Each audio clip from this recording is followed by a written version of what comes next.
in that condition, when the thyroid insufficiency is not so severe as in myxedema, myxedema is really the severe form, blood will not often show exact endocrine activity.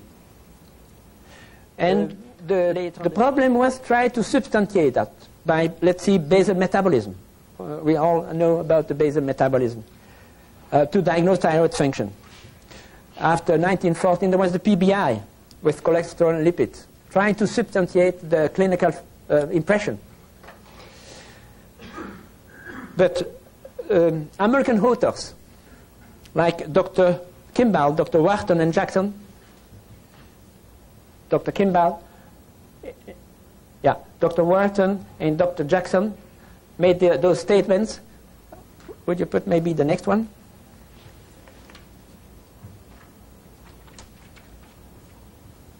Dr. Kimball, in the Kentucky Medical Journal of 1933, in the practice of medicine, today, no more important condition is encountered or so often unrecognized as such as hypothyroidism.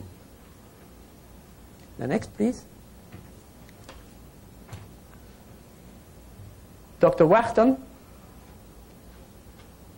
many patients who could be helped by thyroid treatment are not recognized as hypothyroid. Cretinism and myxedema are the textbook examples of the hypofunctioning thyroid gland. Very little has been written about the milder degrees and the typical forms of deficient thyroid activity. Hypothyroidism in a mild or masked form differs so greatly from myxedema and cretinism that constant alertness for its many and varied manifestations is demanded. I think it was very right by writing that. And then Dr. Jackson, and still many years later, Dr. Arnold Jackson, was trying to call the attention of the medical profession in a report to the Journal of the American Medical Association to the fact that hypothyroidism is the most frequent chronic affliction, and at the same time, the most often overlooked condition affecting persons residing in the Middle West. This statement is based upon an experience of 37 years in diagnosing and treating thousands of these cases seen at the Mayo and Jackson's clinics. That's 1957. And then Dr. Barnes, in his book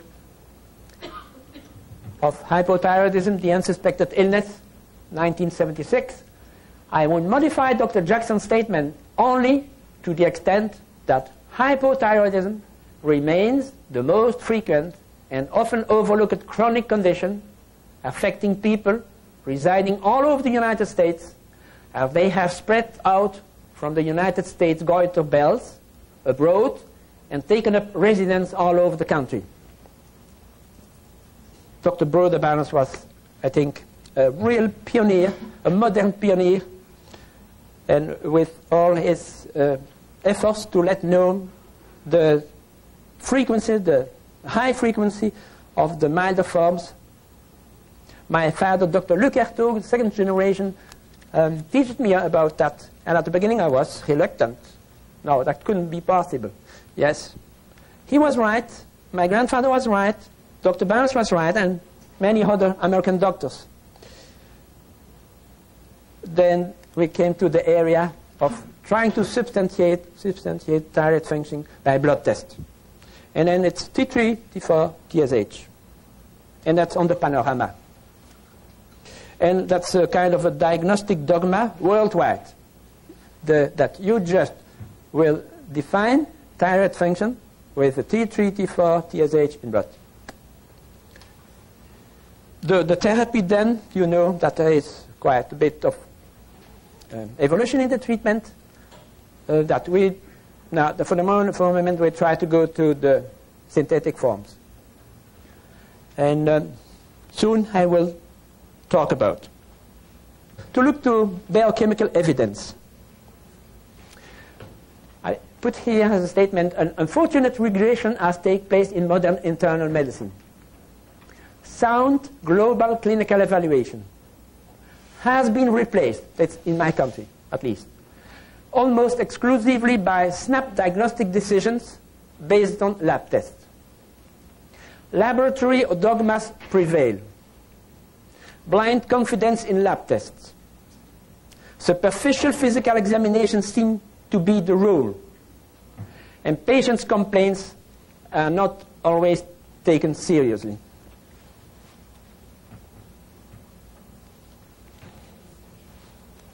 So the confusion was created, and clinician doctors were in trouble because their clinical feeling was that the patient showed many symptoms of hypometabolism, of hypothyroidism, and the blood didn't show it.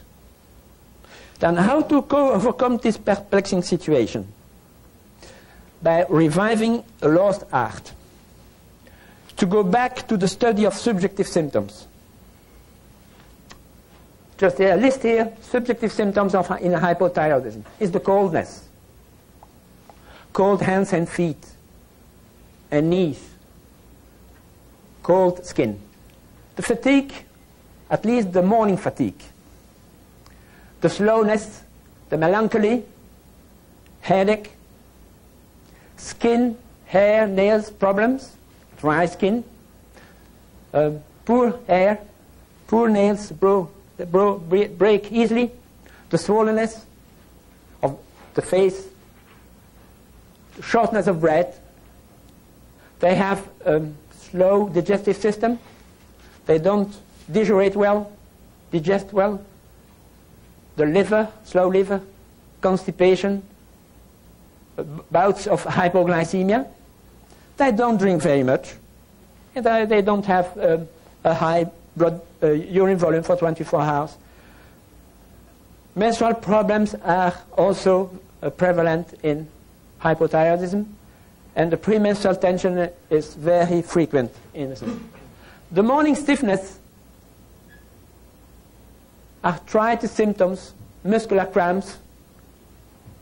Muscular cramps is, I see that on almost most patients. This is the first symptom that will disappear with thyroid hormone. Would you think, doctor? Yeah. And all of them respond to treatment.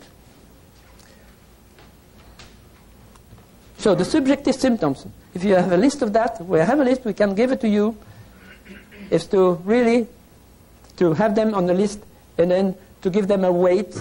And then when you see the patient 3 months later, the coldness diminished. After 6 months, was away. Patient has good warm hands and feet with proper treatment. Another statement is that of Dr. Sachs. That's wisdom. I like that Dr. Sachs in 1968.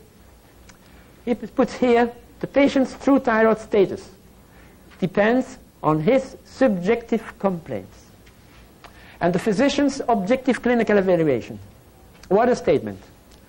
Laboratory parameters of thyroid function may be considered only ancillary measurement and cannot be used as sole determinants of thyroid status.